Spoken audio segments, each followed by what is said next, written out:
Alright, so if you're watching this video right now and you're in leadership at your church, then you know that being a leader isn't easy. Yeah, I know that's an understatement, right? While being a leader is extremely rewarding, it's also super stressful, frustrating, and discouraging. And in fact, most leaders just don't last long.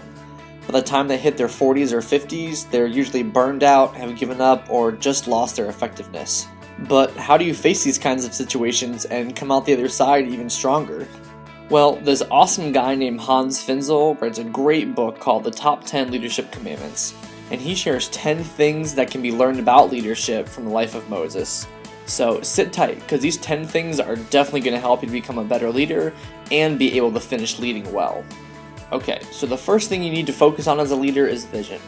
It doesn't matter if you're a church or a business, lack of vision will kill your organization. This is because vision is the motivator, the carrot hanging on a stick, so to speak, of your church. It's what gets people excited and builds momentum for you. When people see a leader headed in a direction that they already want to go, then they're going to follow you no matter what. But time is no friend to vision. That doesn't mean it's impossible to keep vision alive, but it's going to require some extra work to keep it going. So here are 3 things that can help keep your vision going. Alright, the next thing is not to think higher of yourself than you should. We all struggle thinking that we are Superman, but leaders who feel like they're entitled to or exempt from certain things just don't last long. Being hesitant is actually a sign of a good leader because they're humble enough to see their faults. Just look at Moses. God looks for people who have the right kind of heart, not just the right talents. Many leaders end up withering away because they fail to keep their hearts in check, and instead they focus on personal gain, boosting their own pride, or just being popular. So the next thing leaders need to do is to remember to be a servant. Wait, isn't that why everyone wants to be leaders? They don't have to do all that serving stuff? Well, no. A good leader will care a lot more about his people than himself. He recognizes that he's part of a team, and the goal is not to make himself look good. Great leaders get that there is no task below their pay grade, and instead of just waiting for someone else to do it, they take the initiative and set the example. Next, if you want to be a great leader who lasts, then you need to expect difficulties and opposition. Just like Moses, we don't often get to choose the people that God has called us to lead, and sometimes being a good leader means making people upset with you. Because of this, you just can't focus on the negative. About 15% of people will be on board with you from the start. Another 15% will be resistant, and the other 70% undecided. But it's always the 15% that are resistant that are the loudest. But don't be tempted to let the loudest 15% determine what decisions you're going to make for the majority. Next, you must have a life. Everyone in ministry struggles against sacrificing family for the sake of ministry, and it's probably a big reason why so many leaders just don't last. But if you can't take care of yourself and your family, what kind of leader are you? So here are 2 things that can really help you get your life back. First, don't ever feel guilty taking time away for yourself or for your family. Listen, if you're not intentional and determined, then you're going to sacrifice yourself and them. Don't be too cocky to think that you're too important to take a vacation.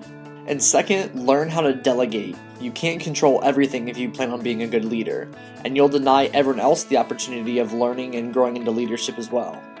Get a team who can be your backup and give you the rest that you need and the time that your family deserves.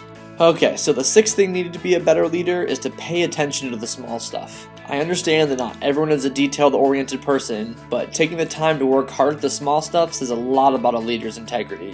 While you might be a visionary, that is no excuse for you to ignore or overlook the small stuff. Now, this also doesn't mean that you need to be a control freak. Just be full of integrity and give your all to matter how big or how small the task. The next thing a great leader must do is to set aside time with God. No pastor wants to admit that their prayer life is shallow, but ministry's demand often takes over this time. It shouldn't be legalistic, but it is a necessity. It allows God to speak to us through the quiet, and it reminds us that everything we do is pointless unless He's a part of it. So be intentional and try to find a specific place where you can go alone to meet God without interruption. Good leaders also lead with the intention of one day leaving. They're humble enough to understand that they can and should be replaced at some point. There is an end to everything, and that includes your leadership. If you no longer have the heart for your area of leadership, then it may be time to consider leaving. You must either be all in or not at all. The last great act that a leader should do is to know when he needs to step down and turn his role over to someone else. But in order for that to happen, the leader must set his ego aside and expect the person taking over his role to do a better job than he was ever able to. And he must allow them to make their own decisions. Alright, the ninth thing that a leader must do in order to finish well is simply not give up. I know that it's much easier said than done, but every leader is going to go through periods of loneliness and discouragement. But it's during these times that we draw close to God and see Him very evident in our lives. However, there are certain times when leaders need to move on to another ministry. This doesn't mean that you've given up with it, but you're knowledgeable enough to see that your heart is no longer giving 100%. If you find yourself discouraged and weighed down right now, here are 3 things that can help you cope. Alright, you stuck with us. The very last thing that you must do as a leader is to keep your eyes focused on the prize. We understand that it's awfully difficult to do so when you're struggling and discouraged, but focus your eyes on Jesus. He's the one that sets the example for us and will help you keep moving in the right direction. In the end, it's the choices that you make every single day that will determine how long you'll be an effective leader. Okay, so to recap, here are the 10 things that you must do as a leader in order to last and finish well. We hope that these 10 things will make you a leader that stands above the rest and make a huge impact for the kingdom of God. If this information helped you, please hop online and order yourself a copy of this book and see everything else that we weren't even able to touch on in this video. Also, take some time to check out our workshop where we'll help you discover how to know whether to hire or fire people from your leadership team. Thanks very much for watching this video.